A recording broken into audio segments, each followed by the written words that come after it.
With us, we are now covering big developments in the Bryan Kohberger murder case out of Idaho, with new evidence being unsealed and released to the public.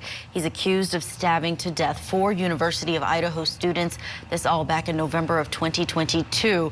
And what we're seeing in these court documents are chilling words from the 2 surviving roommates the night of the murders.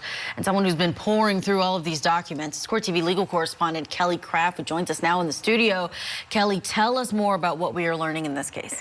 Hey there, Julia. So yes, these just posted to the docket yesterday. So we have been reviewing these really bombshell evidence coming out of this case. For the first time, we are seeing transcripts of these texts that's giving us a true feeling of the horrifying experience that all of those students, those young adults went through that night. This is the night Maddie Mogen, Kaylee Goncalves, Zana Kernodle, and Ethan Chapin were murdered. The 2 surviving roommates, Dylan Mortensen and Bethany Funk, started messaging one another about not being able to reach their other roommates, and they start panicking really quickly. You can see the text messages. We've put them there on the screen for you. You can see them. They say, no one's answering. I'm really confused.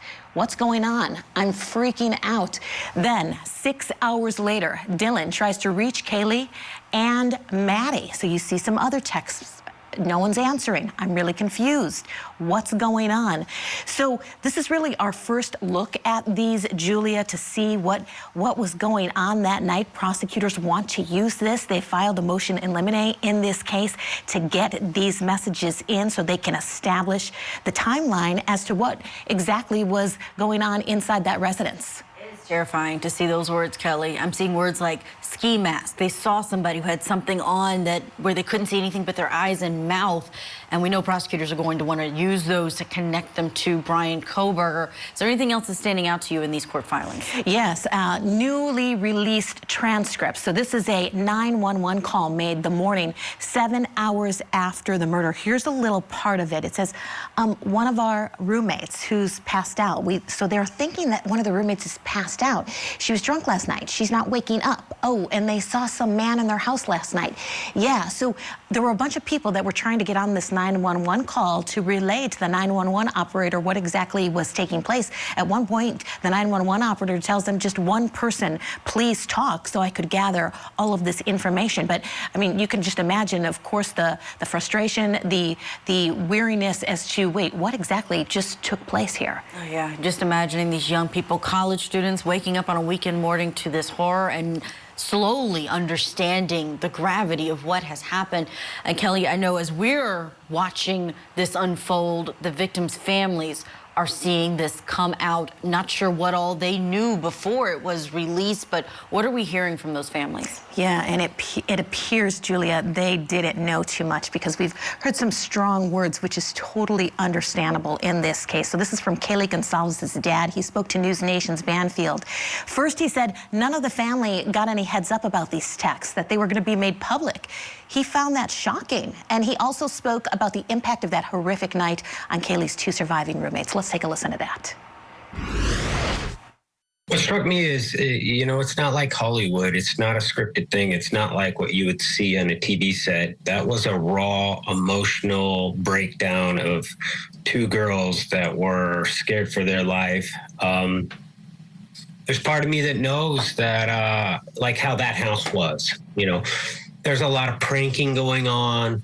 There's a lot of partying. So there's part of them that was probably thinking, you know, is this a prank? Am I getting messed with? I know for a fact my daughter loved pranking people. So my heart goes out to those 2 girls. I'd have a hard time if I was one of their parents to have my daughter put through what they've been put through. I mean, we sat 2.5 years on what? You know, why did this need to be hidden from the public? Why did these girls have to be dragged through all this? These are the type of things that, why I do these interviews and why we push back a little bit, because I think a lot of people are questioning right now why this was hidden. Yeah, and from what we can understand, Julia, so they were out and about for a while in, the court files, but they were just posted to the docket yesterday, and that's when everyone really got the first look at it. Some of them are months old. Yeah, Kelly Craft, thank you so much for all of that information. We do want to get reaction as well from our trial attorney, Marjorie Mesidor, who is standing by. Marjorie, let's talk about that sealing, because you can hear that father talking about how it's upsetting him, and it seems that they had no warning that this was going to be released at this time. We're about 5 months away from the August trial date. But what do you think about the attorneys on both sides? They've been filing almost everything under seal, and that's not normal for a case.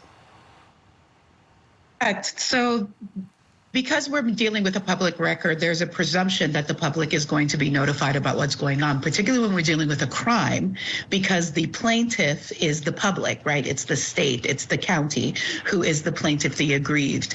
So in this circumstance where they're doing everything under seal, they are probably trying to cover themselves because of how salacious the crimes are, the ages of the individuals who are involved, and how public the crime is.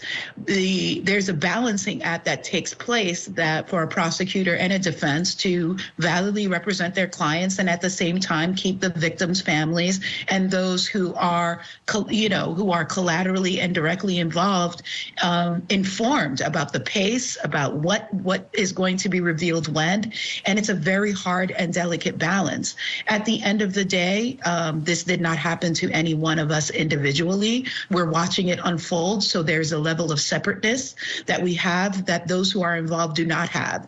So they're looking at the terror and the text. It's a very different affect for them. What they hear and see is fear, concern, and for them, it would have been more human for them to have a little bit of a heads up that this was going to come out when it did. Absolutely, and our hearts just go out to that family. They are getting closer to this trial date, and hopefully that will be a chapter closed for them on this, because it has been just heartbreaking to see the details come out in the way that they have. But we are going to, of course, keep following what we are seeing, what's coming out, and how it could impact the case against Bryan Kohberger.